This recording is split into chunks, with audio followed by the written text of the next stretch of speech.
Al comenzar nuestro estudio de esta noche, quiero compartir con ustedes la cronología del ministerio de Jesús, desde que comenzó su ministerio en el momento de su bautismo hasta el momento del derramamiento del Espíritu Santo en el día del Pentecostés. Es importante que tengamos esta cronología clara en nuestra mente para entender lo que vamos a estudiar en nuestro tema de esta noche. La obra terrenal de Cristo Jesús duró aproximadamente 3 años y medio. El Señor Jesucristo fue bautizado y después de su bautismo pasó 3 años y medio de ministerio, ministrando a los pobres, a los afligidos, a los enfermos y predicando el evangelio del reino. Durante ese tiempo, el Señor Jesucristo tuvo que vivir una vida sin pecado.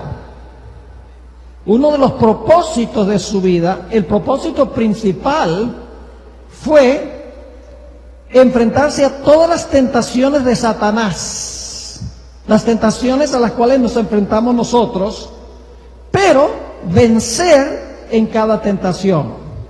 Es decir, él debía vivir una vida en perfecta armonía con la ley de Dios, porque la vida de él debía estar en lugar de la vida de todos los seres humanos.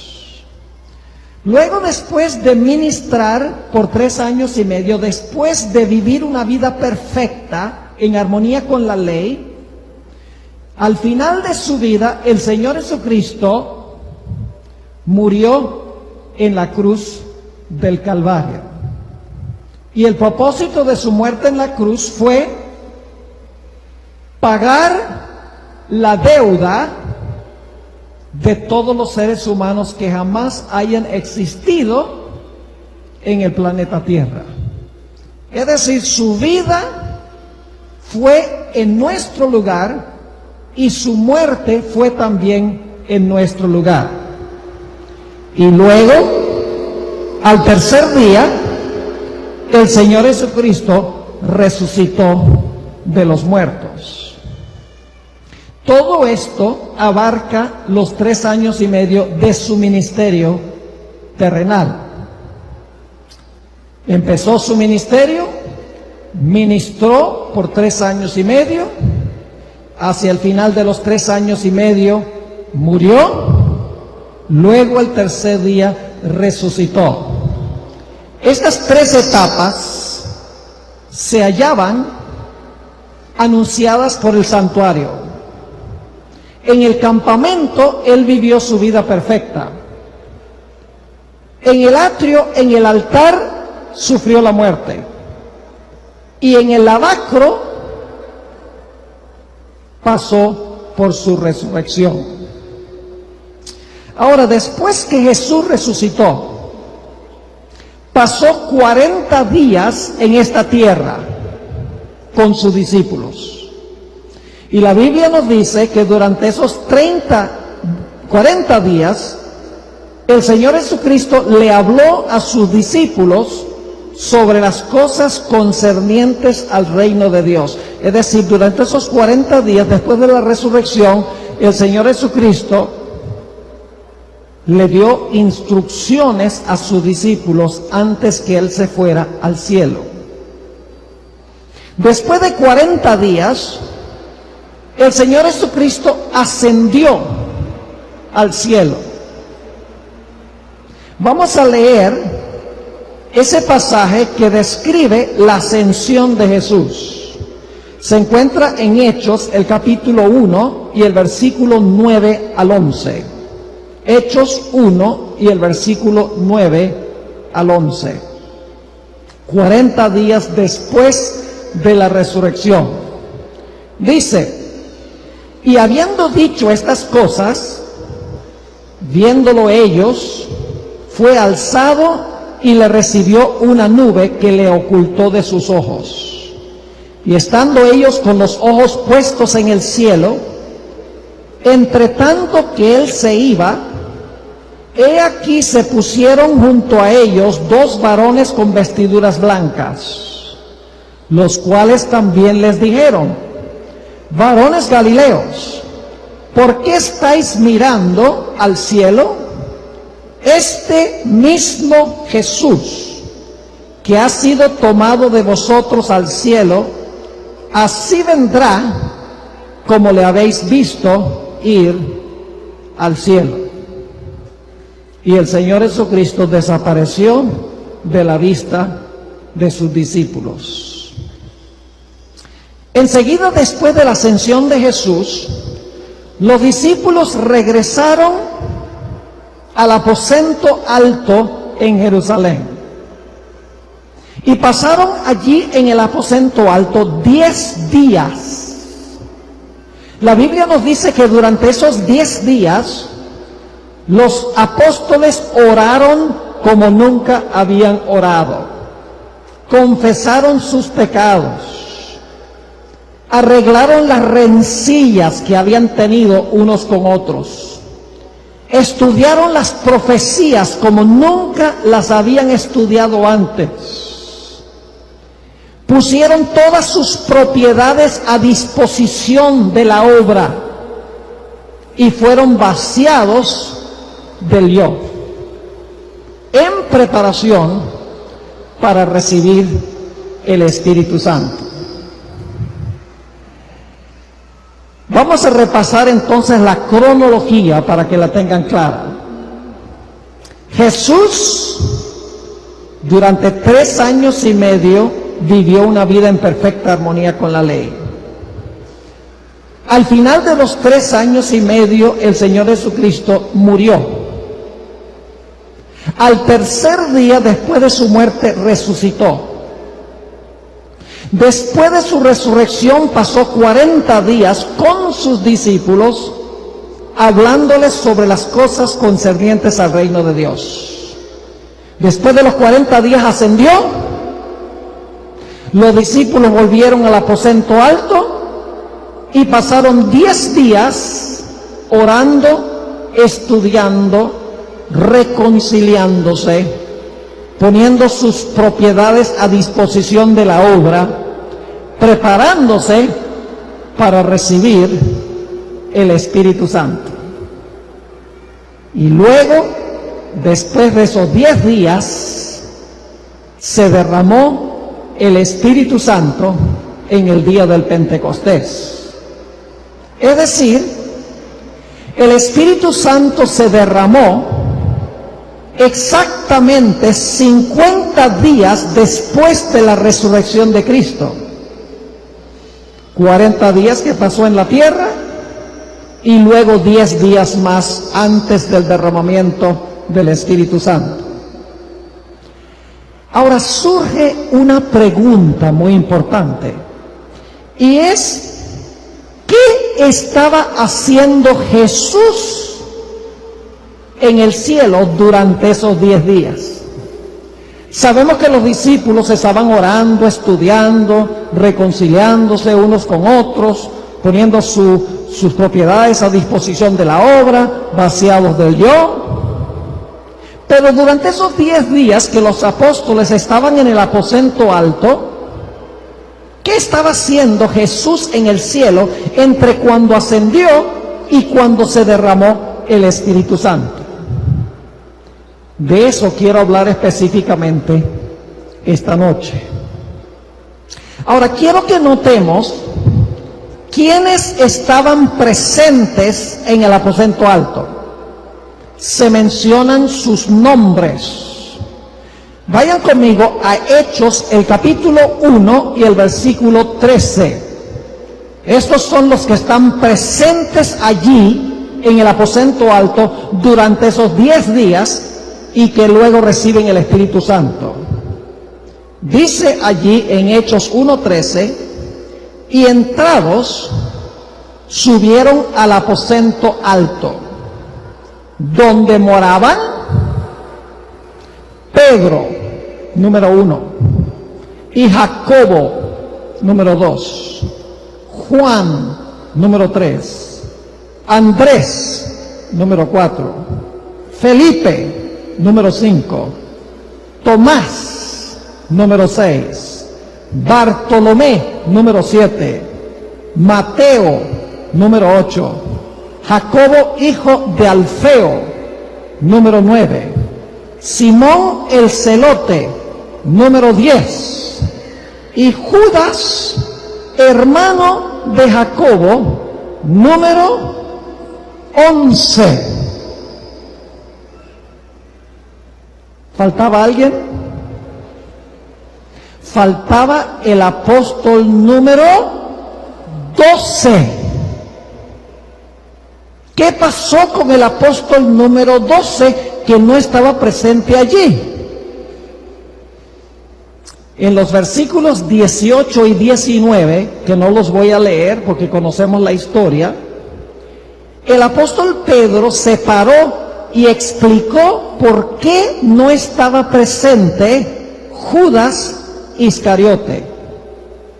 Contó la historia del suicidio de Judas. Ahora, la Biblia tiene dos diferentes versiones del fin de Judas. Y algunas personas dicen, las dos historias no se pueden reconciliar.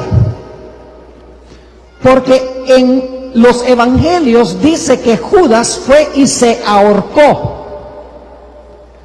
Pero en Hechos, el capítulo 1 dice que Judas cayó una gran distancia y dice que se le explotó el estómago y se le salieron las entrañas. Entonces la gente dice, ¿cómo fue que murió Judas? ¿Murió suicidado o se cayó y se le explotó el estómago y se le salieron las entrañas? Aquí es que yo doy gracias a Dios por el don profético a través del espíritu de profecía. Elena White lo explica de una forma tan sencilla. Ella dice que Judas era el más pesado de todos los apóstoles, el más alto, era corpulento. Y dice ella que Judas intentó colgarse en una rama que sobresalía por encima de un barranco. Y dice ella que la soga estaba allí en esa rama y Judas se puso la soga al cuello y saltó de la orilla, y como su cuerpo era tan pesado, la rama se rompió y Judas cayó al precipicio una larga distancia, y cuando cayó al suelo parece que cayó en el estómago y se le abrió el estómago y se le salieron las entrañas. Es una forma sencilla de explicar los dos pasajes. No hay contradicción. Tenemos que entender los dos pasajes juntos. Es decir, Pedro ahora se para y dice, la razón por la cual no tenemos el apóstol número 12 es porque Judas, que estaba con nosotros, que era el apóstol número 12, se suicidó. Y entonces Pedro, después de relatar la historia del suicidio de Judas, dice a los que están reunidos, tenemos que elegir un sucesor en lugar de Judas. Tenemos que elegir a alguien que tome el lugar de Judas, porque tiene que haber 12 apóstoles. 11 no es suficiente, tiene que haber 12. Ahora, ¿por qué es que Pedro sintió que era tan urgente nombrar a un sucesor en lugar de Judas? La respuesta es muy sencilla. Durante esos 40 días que Jesús pasó con los discípulos después de la resurrección, les explicó las profecías que hablaban de Judas y profecías que decían que era necesario elegir a un sucesor. Noten lo que dice en Hechos 1, el versículo 16, y luego saltamos al versículo 20. Hechos 1 y el versículo 16. Aquí está hablando el apóstol Pedro.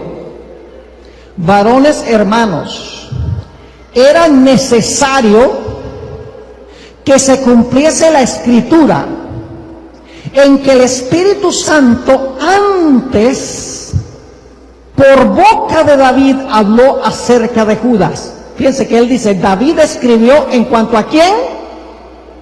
1000 años antes David escribió en cuanto a Judas.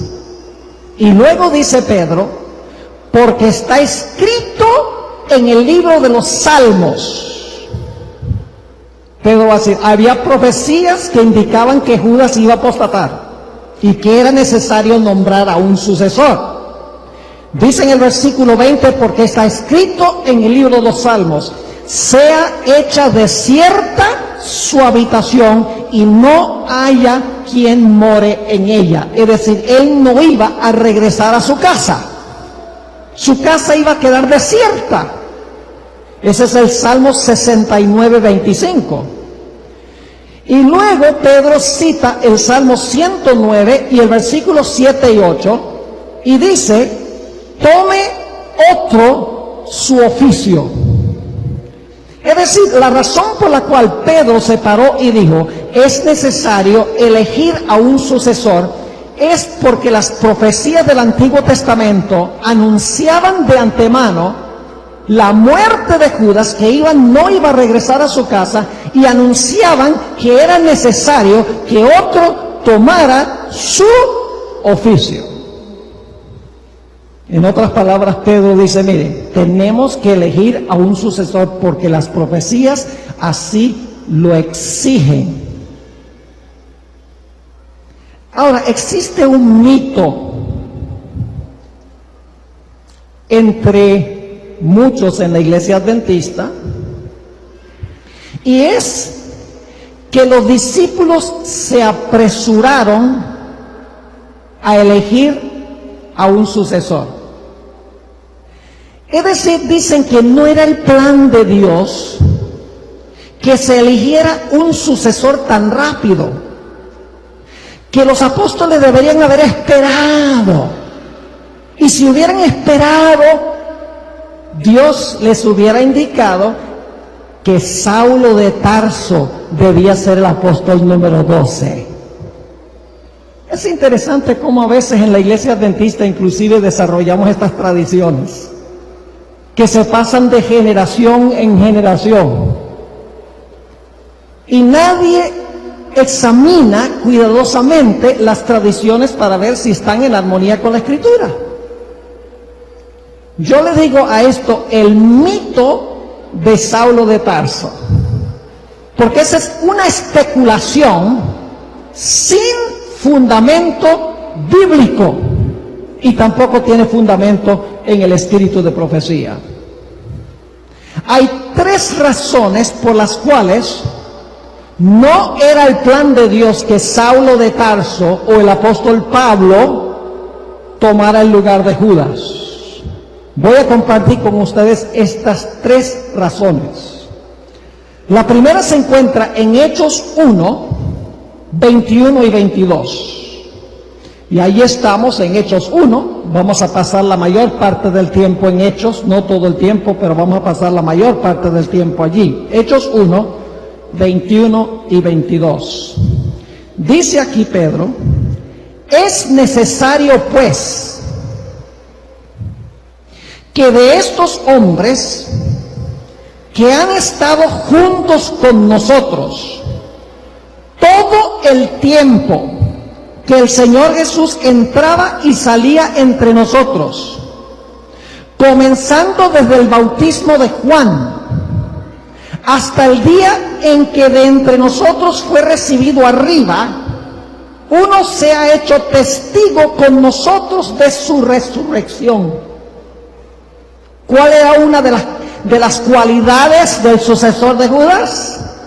Debía haber estado con los apóstoles desde el tiempo de Juan el Bautista hasta la ascensión de Jesús. ¿El apóstol Pablo cualifica?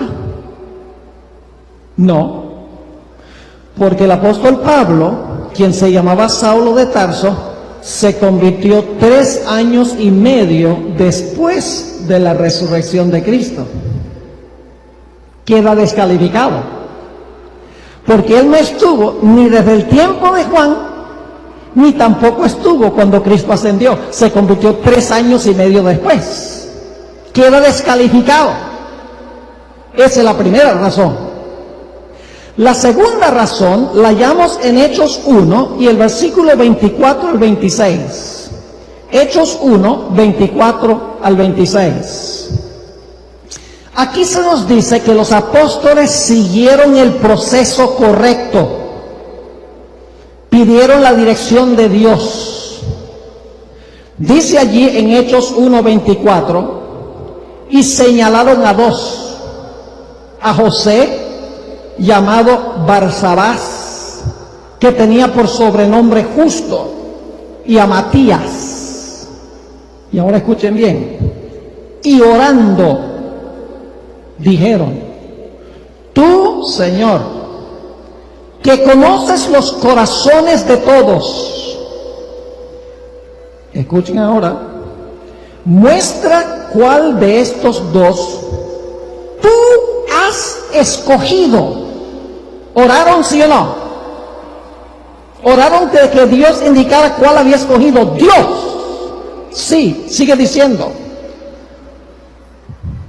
Tú, Señor, que conoces los corazones de todos, muestra cuál de estos 2 tú has escogido para que tome la parte de este ministerio y apostolado de que cayó Judas por transgresión para irse a su propio lugar. Y les echaron suertes, y la suerte cayó sobre Matías, y fue contado con los 11 apóstoles.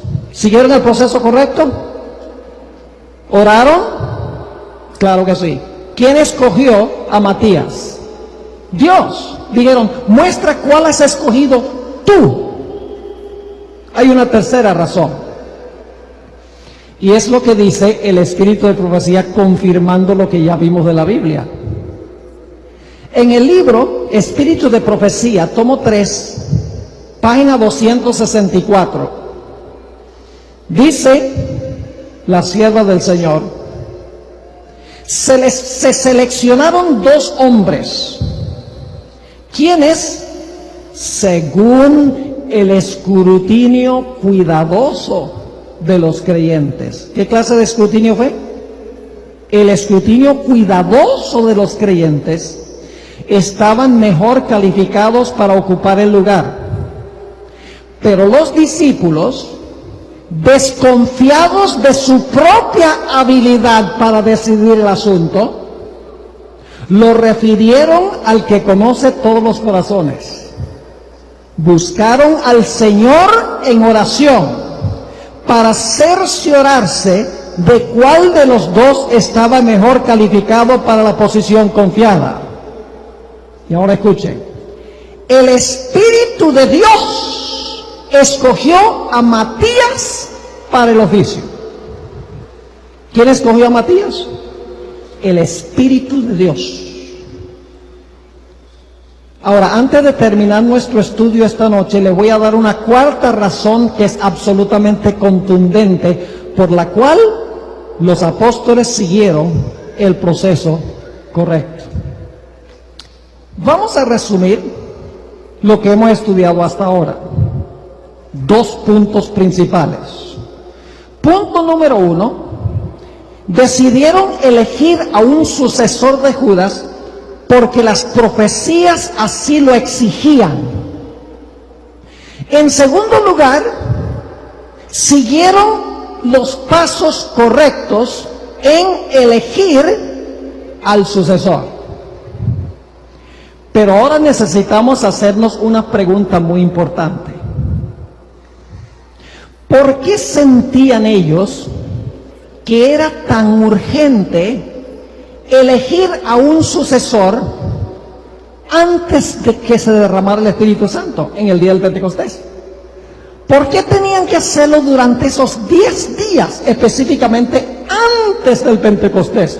¿Acaso no podrían haber dicho, bueno, nosotros vamos a esperar un poco, vamos a mirar todos los candidatos, ya con tiempo, después que se derrame el Espíritu Santo, entonces vamos a sentarnos y vamos a deliberar y vamos a decidir a quién Dios quiere que nosotros elijamos? Pero no fue así. Era urgente que se nombrara un sucesor de Judas antes que se derramara el Espíritu Santo en el día del Pentecostés.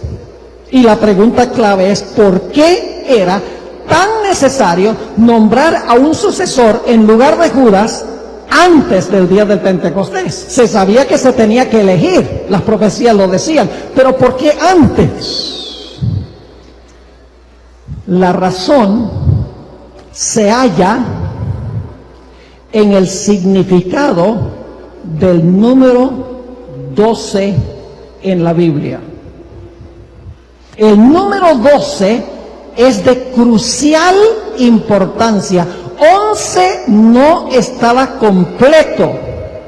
Tenía que haber 12, porque el número 12 es de vital importancia. Noten, por ejemplo, en Hechos 1 y el versículo 17, Hechos 1 y el versículo 17, se usa una palabra muy interesante para hablar de Judas, que siempre se menciona de último en las listas de los apóstoles. Dice allí, en cuanto a Judas, y era contado con nosotros y tenía parte en este ministerio. Esa palabra contado significa que era parte del grupo de los 12. El número era importante. Y cuando se eligió a Matías, en el versículo 26, dice, y les echaron suertes, y la suerte cayó sobre Matías, y fue contado con los 12 apóstoles. Hay algo importante en cuanto al número. Judas estaba contado con los 12, y aquí dice que cuando eligieron a Matías, Matías fue contado con los 12. 12 era un número imprescindible. Pero surge la pregunta, ¿por qué el número 12? ¿Qué importancia tiene el número 12? ¿Qué significado tiene el número 12? Para entender el significado del número 12 y por qué tenía que haber 12 apóstoles, no se podían tener 11, necesitamos ir a Apocalipsis 12 y el versículo 1. Vayan conmigo, Apocalipsis 12 y el versículo 1. Este es un pasaje apocalíptico, lleno de símbolos, y hay que interpretar el significado de los símbolos. Dice allí, apareció en el cielo una gran señal, una mujer vestida del sol con la luna debajo de sus pies. Una mujer. ¿Qué representa simbólicamente en las profecías una mujer? Cuando usted encuentra en las profecías de Daniel y Apocalipsis la palabra mujer, representa la iglesia fiel. Al menos que sea en Apocalipsis 17 que se le llama una mujer ramera. Pero cuando aparece la mujer vestida del sol, es la iglesia fiel, la iglesia pura del Señor Jesucristo. Ahora usted dice, pastor, ¿cómo sabe usted que esta mujer de Apocalipsis 12:1 representa la iglesia fiel o representa a los seguidores fieles de Jesús? Vamos a comparar dos versículos para que se den cuenta que la mujer representa los santos del Altísimo, es decir, representan al pueblo fiel de Dios. Vayan conmigo a Daniel, el capítulo 7 y el versículo 25. Daniel 7 y el versículo 25. Aquí está hablando de un cuerno pequeño. Este cuerno pequeño, no tenemos tiempo de esbozar el significado, el contexto, pero les voy a decir, el cuerno pequeño representa Roma papal, es decir, representa la iglesia romana durante su periodo de dominio durante 1260 años, lo que se conoce como las edades oscuras o la Edad Media. Ahora, fíjense lo que dice en Daniel 7:25, en cuanto a este cuerno pequeño. Y hablará palabras contra el Altísimo, y a los santos del Altísimo quebrantará. Iba a perseguir a los santos, ¿verdad que sí? Y a los santos del Altísimo quebrantará. Y pensará en cambiar los tiempos y la ley. ¿Y por cuánto tiempo iba a perseguir a los santos? Dice, y serán entregados en su mano, ¿hasta qué? Tiempos y la mitad de un tiempo, que equivale a 1260 años. Cada año tiene 360 días, son 3 años y medio, multiplicado por 360, y en las profecías un día equivale a un año, son 1260 años. Ahora fíjense entonces, el cuerno pequeño persigue a los santos del Altísimo por tiempos y la mitad de un tiempo. Pero ahora vamos a un versículo paralelo, Apocalipsis 12 y el versículo 14. Apocalipsis el capítulo 12 y el versículo 14. Es un versículo paralelo a este versículo que leímos en Daniel, solo que se expresa en forma distinta. Dice allí, cuando vio el dragón que había sido arrojado a la tierra, ¿persiguió a quién? Persiguió a la mujer que había dado a luz al hijo varón. Y se le dieron a la mujer las 2 alas de la gran águila para que volase de delante de la serpiente al desierto, a su lugar, a donde es sustentada. ¿Por cuánto tiempo? Tiempos y la mitad de un tiempo. ¿Es el mismo periodo, sí o no? La misma expresión, tiempos, la mitad de un tiempo. Pero ahora fíjense el paralelo. En Daniel 7:25, el cuerno pequeño persigue a los santos del Altísimo por tiempos, la mitad de un tiempo. Pero en Apocalipsis 12, el dragón persigue a la mujer por tiempos y la mitad de un tiempo. ¿Qué representa entonces la mujer en estos dos textos paralelos?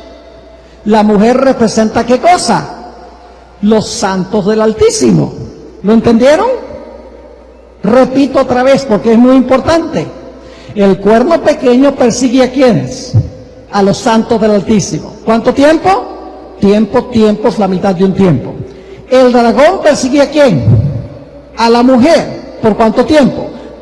Tiempos, la mitad de un tiempo. Es decir, los santos del Altísimo en Daniel 7:25 representan lo mismo que la mujer en Apocalipsis 12 y el versículo 14. ¿Qué representa entonces la mujer?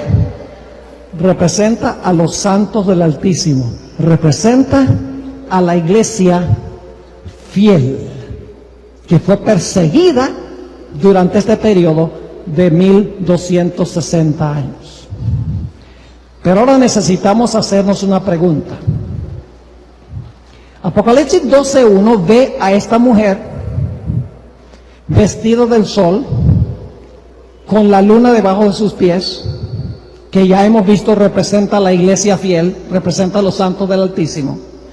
Ahora mi pregunta es esta: ¿qué etapa de la iglesia se describe en Apocalipsis 12:1 con esta mujer?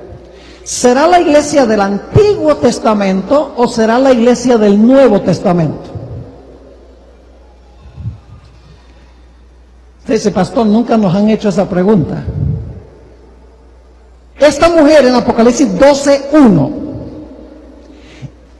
representa la iglesia fiel de Cristo.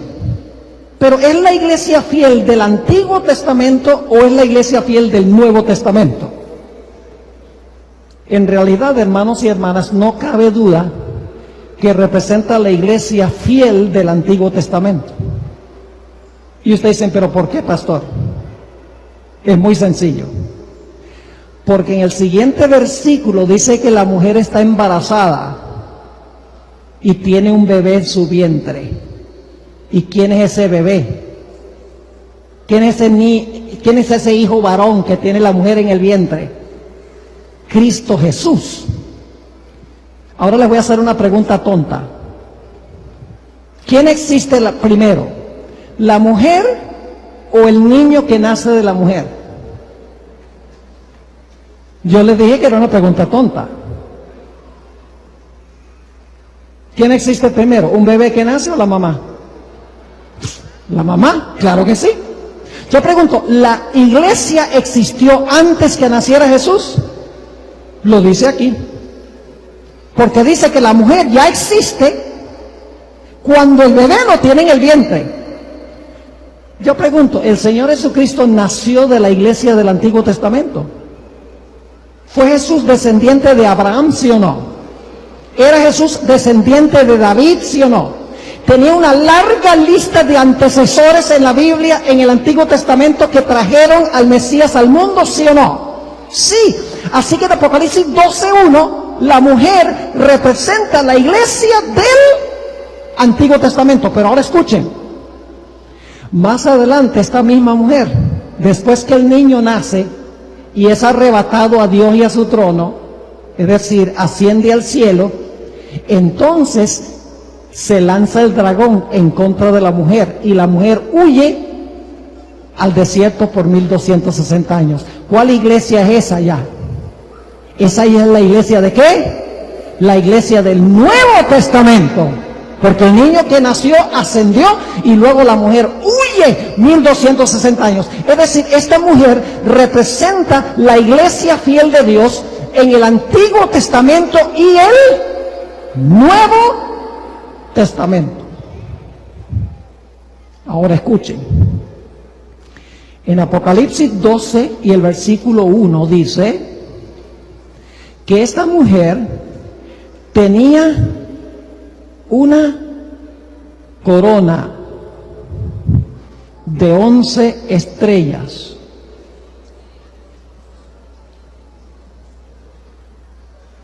Solo protestaron unos poquitos aquí. ¿Cuántas estrellas tenía la mujer que representa a la iglesia del Antiguo y el Nuevo Testamento? ¿Cuántas estrellas tenía en su corona?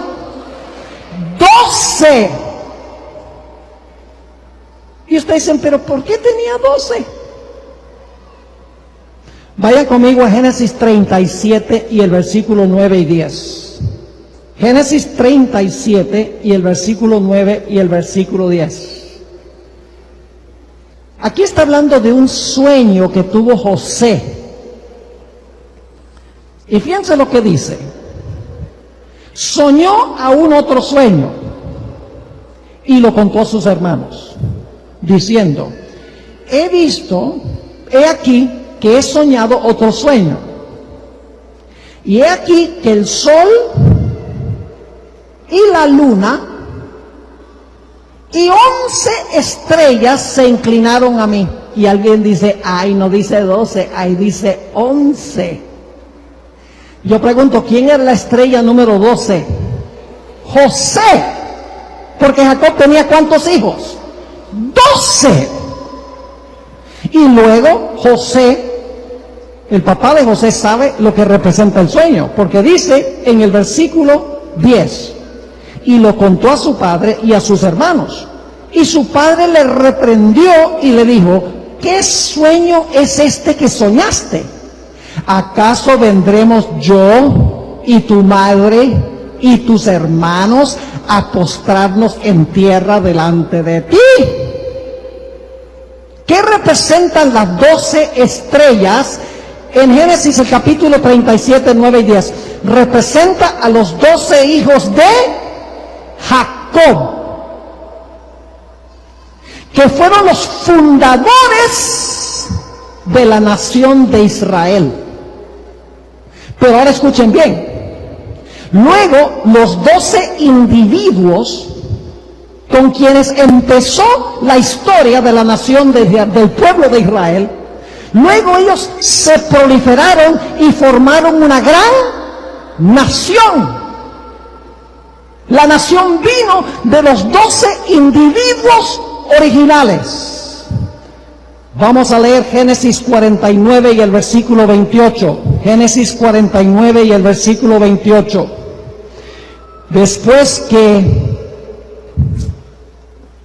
Jacob da las características de cada uno de sus hijos, se dice esto: todos estos fueron las 12 ¿qué? Tribus de Israel. Y esto fue lo que su padre les dijo al bendecirlos, a cada uno por su bendición los bendijo. ¿Cuántos individuos fundaron al pueblo de Dios en el Antiguo Testamento? 12. ¿Y luego qué pasó con esos 12 individuos que inauguraron la iglesia del Antiguo Testamento? Se multiplicaron y formaron una gran nación, compuesta de millones. Ahora, vimos que esta mujer representa no solamente la iglesia del Antiguo Testamento, sino la iglesia ¿de qué? Del Nuevo Testamento. ¿Cuántos apóstoles escogió Jesús? Jesús se sentó y dijo, a ver, un número uno. 12, me gusta el 12. ¿Así fue? No. La elección de 12 fue intencional. Porque el número 12 representa al pueblo de Dios. Y había que elegir 12 para fundar la iglesia del Nuevo Testamento, como había 12 que fundaron la iglesia del Antiguo Testamento. Nota lo que dice Marcos el capítulo 3 y el versículo 14 al 19. Marcos 3, 14 al 19. Dice aquí, hablando de Jesús, y estableció a 12. ¿Quién estableció 12? Ahora fíjense que no dice que escogió a 12. No dice que escogió a 12. Porque hubo uno que Jesús no escogió, se ofreció. ¿Quién fue ese? Judas. ¿Saben que el individuo que dijo a Jesús, yo te seguiré? Jesús le dice, así, las aves tienen nido y las zorras tienen cuevas, pero el Hijo del Hombre no tiene dónde recostar la cabeza. Es decir, si tú crees que me vas a seguir por algún beneficio económico, olvídate de eso. Es decir, aquí no dice que Jesús escogió 12, sino que estableció 12. Ahora fíjense, dice, estableció a 12 para que estuviesen con él y para enviarlos a predicar. Y que tuviesen autoridad para sanar enfermedades y para echar fuera demonios. Y luego da los nombres. A Simón, a quien puso por sobrenombre Pedro, a Jacobo, hijo de Zebedeo, y a Juan, hermano de Jacobo, a quienes apellidó Boanerges, esto es, hijos del trueno, a Andrés, Felipe, Bartolomé, Mateo, Tomás, Jacobo, hijo de Alfeo, Tadeo, Simón el cananeo y Judas Iscariote. ¿Con cuántos individuos empezó la historia de la iglesia cristiana? 12 individuos. Pero luego, ¿qué pasó con esos 12 individuos? Por la predicación del Evangelio, ¿qué sucedió? Se multiplicaron y se formó una gran nación que es la iglesia cristiana. Es decir, 12 individuos fundadores de la iglesia del Antiguo Testamento se proliferaron en una gran nación. 12 fundadores de la iglesia del Nuevo Testamento se proliferan y forman una gran nación, una iglesia mundial. Ahora escuchen, después que yo estudié este asunto, yo dije, voy a ver qué dice Elena White. A algunos no les gusta que se use Elena White, pero yo no sé si ustedes han visto cómo yo la uso. Primero vamos a la Biblia y luego vamos a ver qué dice la viejita. Eso lo digo con cariño. Ella captó esto. En el libro Hechos de los Apóstoles, página 16, dice ella: así como en el Antiguo Testamento los 12 patriarcas eran los representantes de Israel, así los 12 apóstoles son los representantes de la iglesia evangélica. Lo tenía clarito, como lo hemos estudiado de la Sagrada Escritura. Pero necesitamos regresar a nuestra pregunta original. ¿Por qué había que elegir al sucesor antes del día del Pentecostés? Está bien, se necesitaban 12, sabemos que se necesitaban 12, porque tenía que haber 12 fundadores de la iglesia, como había 12 fundadores del pueblo de Israel en el Antiguo Testamento, que es el número del pueblo de Dios. Sabemos que tenía que tener el apóstol número 12, para mostrar que Dios tiene una iglesia en todas las épocas. Pero ¿por qué había que elegir al sucesor antes que se derramara el Espíritu Santo en el día del Pentecostés? ¿Por qué no podían esperar hasta después del derramamiento del Espíritu Santo? Todo en la Biblia tiene una razón. Eso me demuestra a mí que la Biblia es inspirada. Todo detalle coordina perfectamente. No sobra nada. Para responder a esta pregunta de por qué había que elegir al sucesor de Judas antes del día del Pentecostés, necesitamos entender qué pasó con Jesús durante los 10 días que los apóstoles estaban en el aposento alto. Recuerden que durante los 10 días en la tierra los apóstoles estaban orando, estaban estudiando, estaban reparando las rencillas, estaban poniendo sus propiedades a disposición de la obra, estaban siendo vaciados del yo, preparándose para el Espíritu Santo. Pero la pregunta es, ¿qué estaba sucediendo con Jesús durante esos 10 días? Para entenderlo, necesitamos ir al Levítico 8 y el versículo 6 al 12. Aquí está la profecía. Algunos cristianos dicen, yo soy cristiano del Nuevo Testamento. No existe tal cosa como un cristiano del Nuevo Testamento. Existen cristianos bíblicos. Si usted no tiene el Antiguo Testamento, no puede entender nada de esto. Porque hay que tomar los pasajes proféticos y ver cómo se cumplieron en Jesús. Fíjense lo que dice Levítico 8, 6 al 12.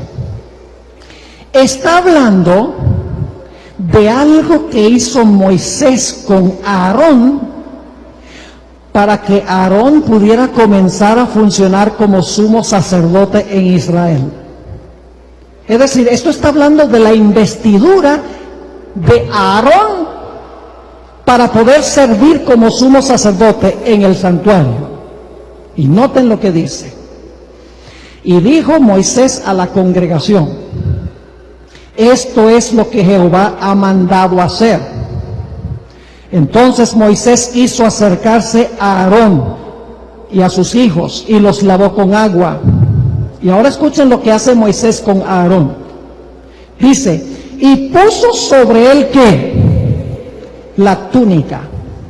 Moisés está vistiendo a Aarón, pieza por pieza, y puso sobre él la túnica, y le ciñó con el cinto. Le vistió después el manto, y puso sobre él el efod, y lo ciñó con el cinto del efod, y lo ajustó con él. Luego le puso encima el pectoral, y puso dentro del mismo los Urim y Tumim. ¿Qué está haciendo Moisés?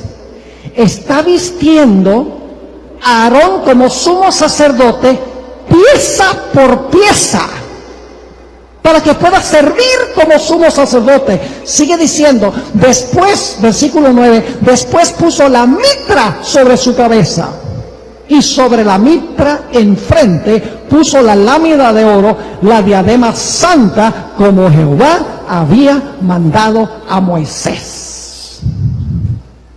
¿Qué hizo Moisés?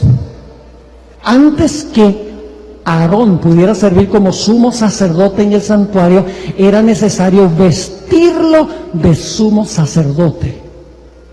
Y Moisés le puso cada pieza, cada parte de la vestimenta sumo sacerdotal, pero faltaba algo.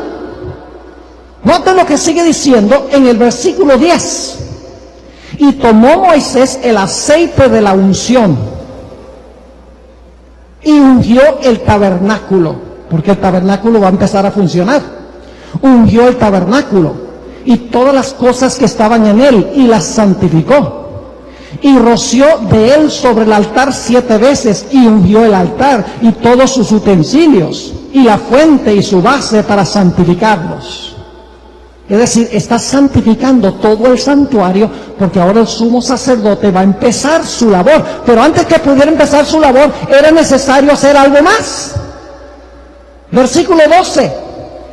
Y derramó del aceite de la unción sobre la cabeza de Aarón y lo ungió para santificarlo. Significa para apartarlo para su función santa. Es decir, después de vestirlo como sumo sacerdote, Moisés derramó sobre la cabeza de Aarón el aceite de la unción. ¿Qué representa el aceite? El Espíritu Santo. Ahora, el Salmo 133 nos ayuda a entender esta ceremonia. Salmo 133. Y es un salmo corto y vamos a mirarlo todo. Dice allí, y ustedes inmediatamente se van a dar cuenta de la conexión con el día del Pentecostés. Este es el salmo del Pentecostés. Este es el salmo que tiene que ver con el ungimiento de Aarón. Dice: mirad cuán bueno y cuán delicioso es habitar los hermanos juntos en armonía. En Hechos 2:1 dice: cuando vino el día del Pentecostés, estaban todos unánimes juntos. Y luego sigue diciendo: es como el buen óleo. ¿Qué es óleo?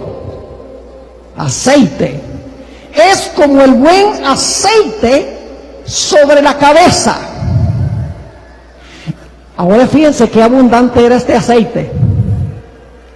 Es como el buen aceite sobre la cabeza, el cual desciende sobre la barba de Aarón. Baja hasta el borde de sus vestiduras. Óigame, esto no fue nada más unas pocas gotas de aceite en la cabeza.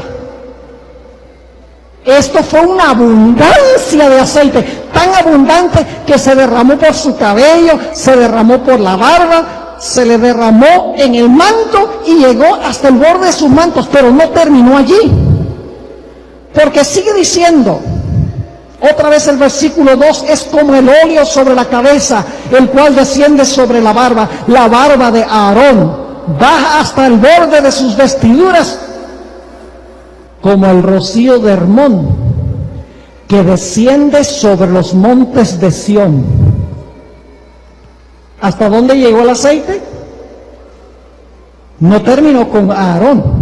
¿Se derramó dónde? En los montes de Sión. Porque allí envía Jehová bendición y vida eterna. Ahora sabemos qué estaba pasando con Jesús durante los 10 días. Dios el Padre tomó cada parte de la vestimenta de Jesús y parte por parte lo vistió. Y cuando había vestido a Jesús como sumo sacerdote, luego le dio a Jesús la promesa del Espíritu, porque no fue promesa para el pueblo de Dios primero, sino que fue promesa para Jesús.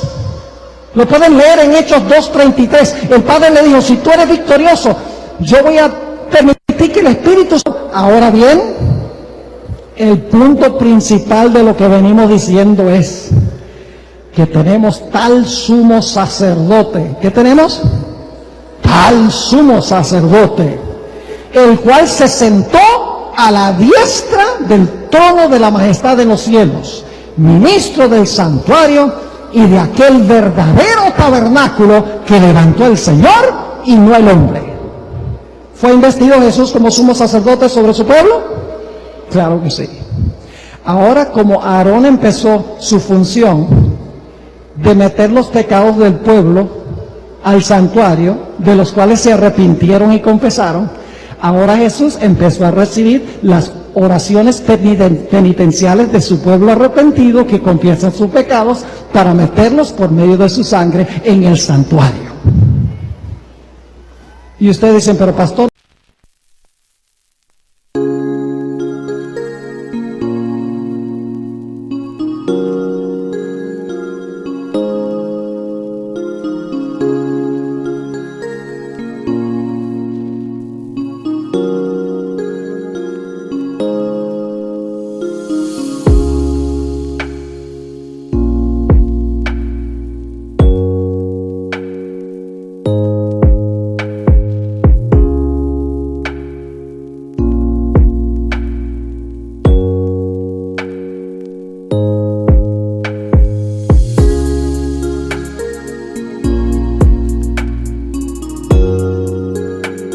no ha contestado todavía la pregunta?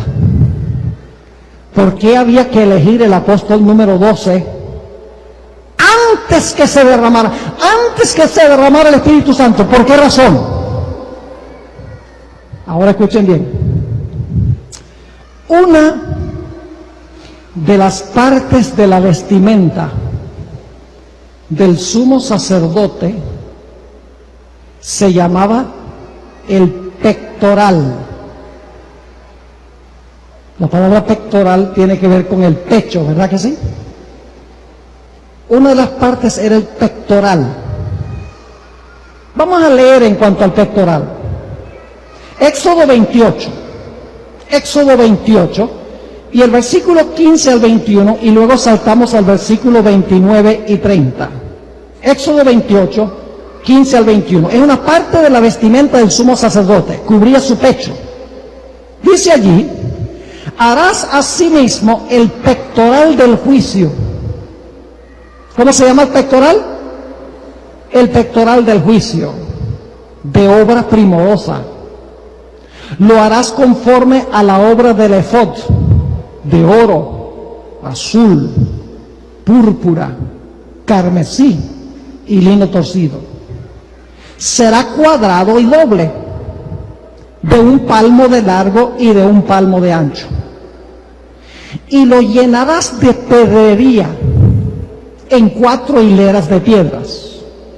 Una hilera de piedra sárdica, un topacio y un carbunclo. La segunda hilera, una esmeralda, un zafiro y un diamante. La tercera hilera, un jacinto, una ágata y una amatista. Y la cuarta hilera, un berilo, un ónice y un jaspe. ¿Cuántas piedras?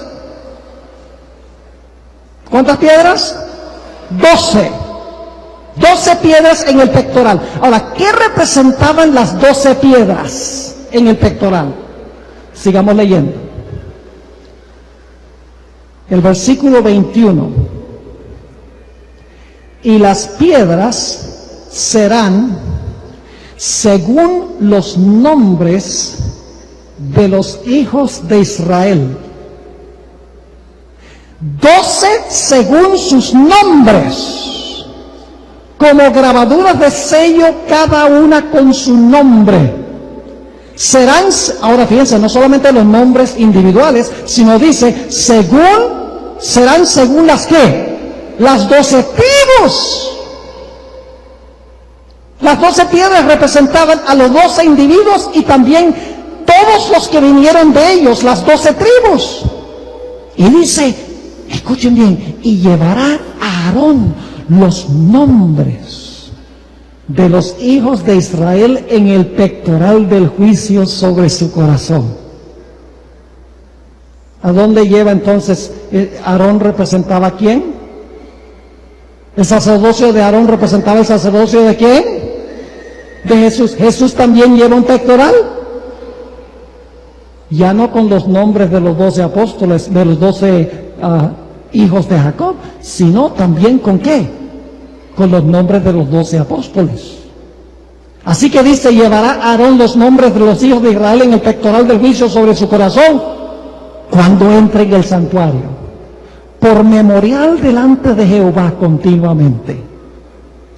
Versículo 30. Y pondrás en el pectoral del juicio Urim y Tumim, para que estén sobre el corazón de Aarón cuando entre delante de Jehová. Y ahora escuchen, y llevará siempre a Aarón el juicio de los hijos de Israel sobre su corazón delante de Jehová. ¿Qué debía llevar Aarón en las 12 piedras? ¿Llevaba qué cosa? El juicio de los hijos de Israel. Ahora, ¿qué significa eso? Todos nosotros somos pecadores. Y por lo tanto, ¿qué merecemos? Merecemos que la vara del juicio de Dios caiga sobre nosotros. Merecemos la muerte. Pero la Biblia dice que cuando nosotros venimos arrepentidos a Jesús, cuando nosotros nos acercamos a Dios por medio de Jesús, Jesús lleva nuestro nombre en el pectoral, porque el número 12 representa su pueblo. Y Jesús va delante del Padre y dice: Padre, vengo aquí representando a Julio.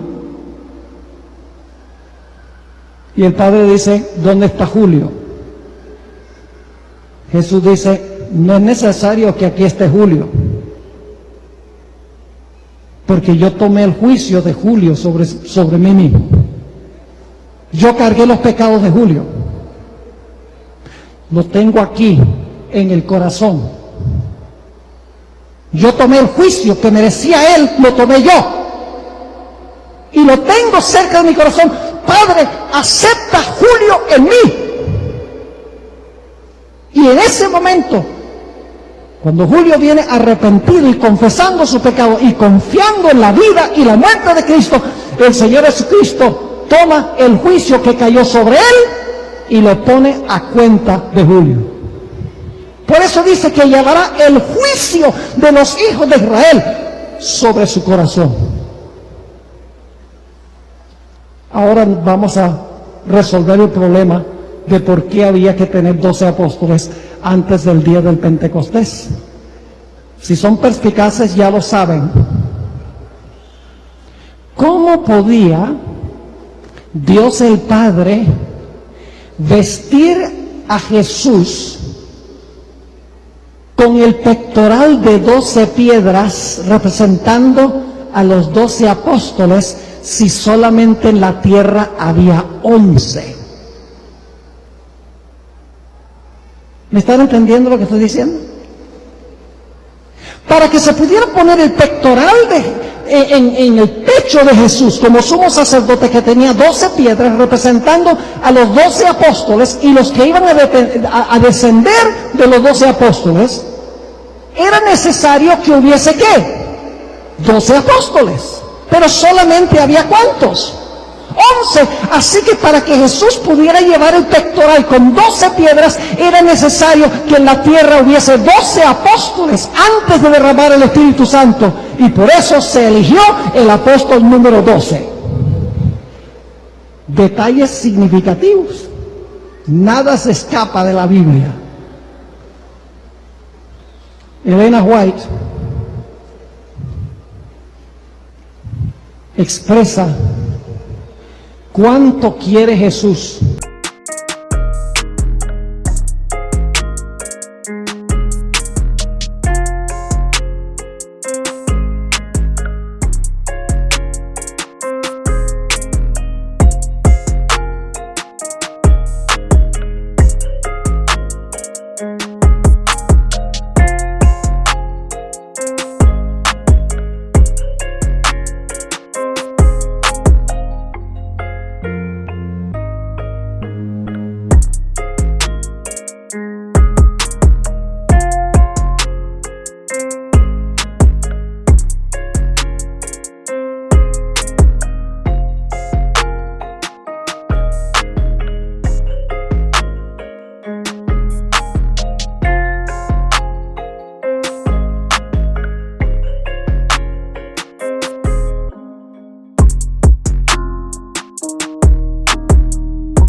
que nosotros estemos con Él. Las 12 piedras estaban sobre su corazón. No solo representa a los 12 apóstoles, sino representa a todos los que descienden de los 12 apóstoles. Todos los que han aceptado el Evangelio después de los 12 apóstoles y que han recibido a Jesús como Salvador personal, están sobre el pectoral de Jesús, están muy cerca del corazón de Jesús, porque Jesús quiere que estemos allí con Él. Por eso es que el Señor Jesucristo, en Juan 14, 1 al 3, expresó lo que Él más quería. Le dijo a sus discípulos: no se turbe vuestro corazón. ¿Creéis en Dios? Creed también en mí. En la casa de mi Padre muchas moradas habrá. Gracias. Sí, porque saben, hay esta idea de que Jesús se fue al cielo para construir casas. Jesús no necesita 2000 años para construir casas, porque creó el mundo en 6 días. Jesús no dijo: en la casa de mi Padre muchas moradas habrá. Cuando lo dijo, estaban allí. En la casa de mi Padre muchas moradas hay. Estaban allí.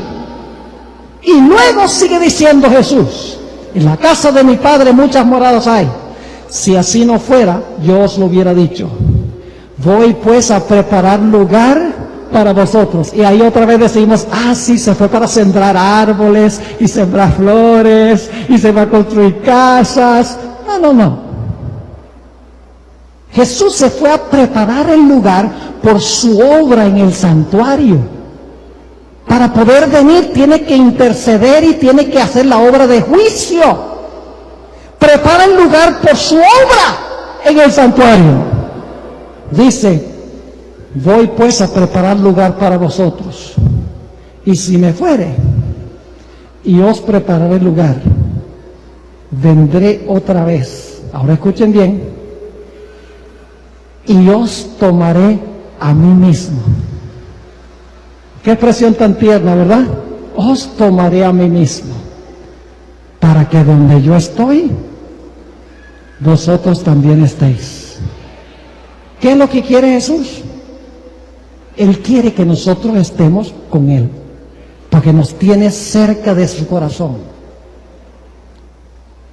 Un poco más adelante, cuando Jesús estaba en el Getsemaní, elevó la famosa oración de Juan 17 a su Padre y expresó de nuevo su pasión. Por eso tiene a su pueblo en su corazón. El número 12 representa a su pueblo, no solo los 12 fundadores, sino su pueblo de todas las épocas. Y en Juan 17, 24, en su oración sumo sacerdotal, Jesús está orando a su Padre y dice: Padre, aquellos que me has dado, quiero que donde yo estoy, también ellos estén conmigo, para que vean mi gloria que me has dado, porque me has amado desde antes de la fundación del mundo. Padre, yo quiero que los que tú me has dado estén conmigo donde yo voy a estar. Anoche les mencioné la escena de la ascensión de Jesús. Hay un pasaje largo al cual me referí anoche y ahora lo voy a leer, porque no los puedo expresar mejor que lo expresa la escritora Elena White. Está describiendo la ascensión de Jesús. Se encuentra en El deseado de todas las gentes, páginas 773 a las 775. Expresa la pasión de Jesús. Él tomó nuestro juicio, por eso tiene el pectoral del juicio. Él dijo: para que donde yo estoy, vosotros también estéis. Él dijo: Padre, quiero que los que me has dado estén conmigo donde yo estoy. Tiene una pasión de tener a su pueblo con Él, lo tiene cerca de su corazón. Aquí está la descripción. Entonces los portales de la ciudad de Dios se abren de par en par. y la muchedumbre angélica, que son los que acompañaron a Jesús en la ascensión, la muchedumbre angélica entra por ellos en medio de una explosión de armonía triunfante. Allí está el trono y en derredor el arco iris de la promesa. Ahí están los querubines y los serafines, que son los 4 seres vivientes. Y luego dice los comandantes de las huestes angélicas, los hijos de Dios, los representantes de los mundos que nunca cayeron, están congregados. El concilio celestial delante del cual Lucifer había acusado a Dios y a su Hijo, los representantes de aquellos reinos sin pecado sobre los cuales Satanás pensaba establecer su dominio, todos están allí para dar la bienvenida al Redentor. Sienten impaciencia por celebrar su triunfo y glorificar a su Rey. Pero con un ademán, Él los detiene. Todavía no. No puede ahora recibir la corona de gloria y el manto real. Entra a la presencia de su Padre. ¿Recuerdan Apocalipsis 5:6? Está delante del trono como cordero inmolado. Aquí ella interpreta eso. Dice, entra a la presencia de su Padre. Señala su cabeza herida, su costado traspasado, sus pies lacerados. Alza sus manos que llevan la señal de los clavos. Presenta los trofeos de su triunfo. Ofrece a Dios la gavilla de las primicias a aquellos que resucitaron con Él como representantes de la gran multitud que saldrá de la tumba en ocasión de su segunda venida. Se acerca al Padre. Ustedes pueden imaginarse el suspenso. Todo el mundo está callado. Dice, se acerca al Padre, ante quien hay regocijo por un solo pecador que se arrepiente. Desde antes que fueran echados los cimientos de la tierra, y el Padre y el Hijo se habían unido en un pacto para redimir al hombre en caso de que fuese vencido por Satanás. Habían unido sus manos en un solemne compromiso de que Cristo sería fiador de la especie humana. ¿Qué es un fiador? Es alguien que responde por otra persona, porque Jesús tomó nuestro juicio sobre su corazón.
Sigue diciendo, Cristo había cumplido este compromiso.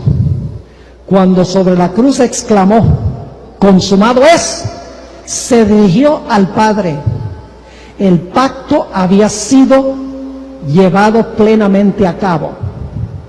Ahora declara, recuerden que en el cielo todo está en silencio, es un silencio sepulcral. Dice, ahora declara, Padre, consumado es. He hecho tu voluntad, oh Dios mío. He completado la obra de la redención. Si tu justicia está satisfecha, ¿qué cargó Jesús? La justicia. Él quería saber que él había pagado suficiente para llevar a su pueblo. Dice, si tu justicia está satisfecha, aquellos que me has dado, quiero que donde yo estoy, ellos estén también conmigo. la pasión de Jesús, que estemos con Él. Ahora escuchen, se oye entonces la voz de Dios proclamando que la justicia está satisfecha. Satanás está vencido. Los hijos de Cristo que trabajan y luchan en la tierra son aceptos en el amado. Delante de los ángeles celestiales y los representantes de los mundos que no cayeron, son declarados justificados. Donde Él esté, allí estará su iglesia. La misericordia y la verdad se encontraron, la justicia y la paz se besaron. Y ahora viene el momento clímax. Dice, los brazos del Padre rodean a su Hijo. Y se da la orden, adórenlo todos los ángeles de Dios.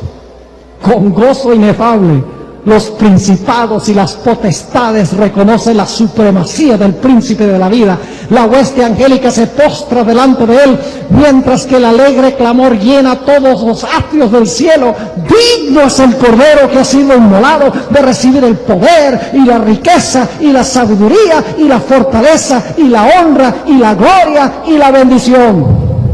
Los cantos de triunfo se mezclan con la música de las arpas angelicales, hasta que el cielo parece rebosar de gozo y alabanza. El amor ha vencido. Lo que estaba perdido se ha hallado. El cielo repercute con voces que en armoniosos acentos proclaman bendición y honra y gloria y dominio al que está sentado sobre el trono y al Cordero por los siglos de los siglos. Amén. ¿Les hubiera gustado estar ahí? Ninguna palabra lo puede describir. Ella está haciendo lo mejor que puede con el idioma. Y esta es una traducción. Y ustedes deben leer antes de esto, cuando los ángeles están ascendiendo, están cantando el Salmo 24 antifonalmente. Espectacular. La pasión de Cristo es tener con Él a los suyos. Pero escuchen bien, los únicos que Jesús tiene sobre su corazón, los únicos por los cuales Él asumió el juicio y el juicio cuenta en lugar de ellos, son los que aceptan a Cristo como su Salvador personal. Es decir, tenemos que estar incluidos en Él. Ahora, algunos se preguntarán, pastor, ¿cómo es que yo puedo estar en Cristo? ¿Cómo es que yo puedo llegar a pertenecer a una de esas 12 piedras, por así decirlo, para que el juicio que sufrió Cristo cuente como si fuera el juicio mío, para que yo no tenga que sufrir el castigo? ¿Cómo es que sucede eso? La respuesta bíblica es muy sencilla. El momento en que nosotros llegamos a estar en Cristo es el momento cuando nos bautizamos, por inmersión. Mañana en la noche vamos a hablar de eso, sepultados debajo del agua. Y ustedes dicen, pero ¿por qué ese es el momento? Les voy a explicar brevemente. Yo creo que muchos, la mayoría tal vez aquí han visto un bautismo por inmersión.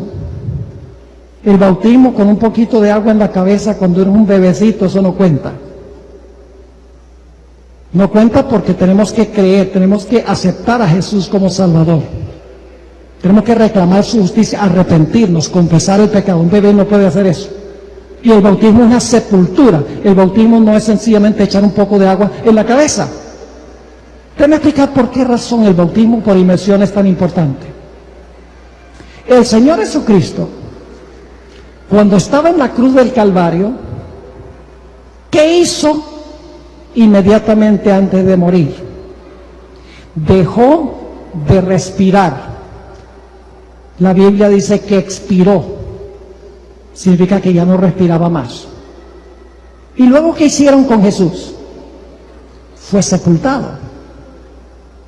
¿Y luego qué pasó el tercer día?